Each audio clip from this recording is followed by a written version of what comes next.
As usual, he called for Hachi to join him for work, but the dog was acting strangely out of character. Hachi kept backing away, confusing the professor. Then he started spinning in circles and barking frantically, seemingly warning his owner not to leave. With work starting soon, the professor calmed Hachi down and still headed out the door. Last chance.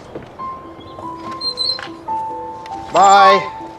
Seeing his master leave, Hachi quickly ran to the storage room, grabbed the ball he had always refused to play with, pushed open the door, and chased after his owner toward the train station. The professor occasionally glanced back to see if Hachi was following him. Luckily, Hachi caught up with his master before he entered the station. What surprised the professor even more was that today, for the first time, Hachi actually retrieved the ball he had thrown. Amazed by his dog's unusual behavior, he threw the ball again. Watching Hachi bring it back once more, the professor couldn't hide his delight. Like a child, he proudly showed off to a nearby train conductor, having forgotten his Japanese friend's warning. With the last train about to leave, the professor had to go. Seeing Hachi spinning in circles again, he could only comfort him. "Be good. I'll see you at 5. Then he boarded the train. Hachi watched his master's train disappear into the distance. Something in his expression suggested a premonition, his brow furrowed with concern. In class, the professor lectured while holding the ball, as if Hachi were right beside him. But suddenly he felt unwell and collapsed to the floor. The ball rolled away. The professor never woke up again. By afternoon, commuters streamed out of the station,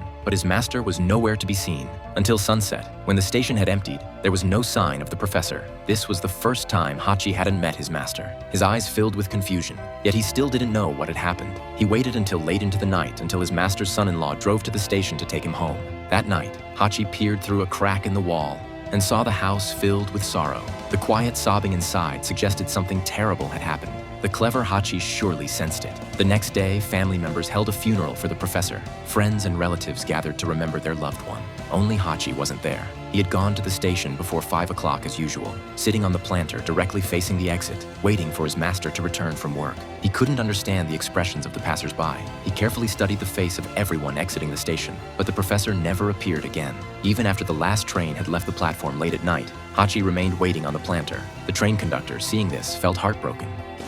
You don't have to wait anymore. He's not coming back. All right, Hachi. You do what you have to do. Finally, the conductor left too. The snow fell heavier and heavier.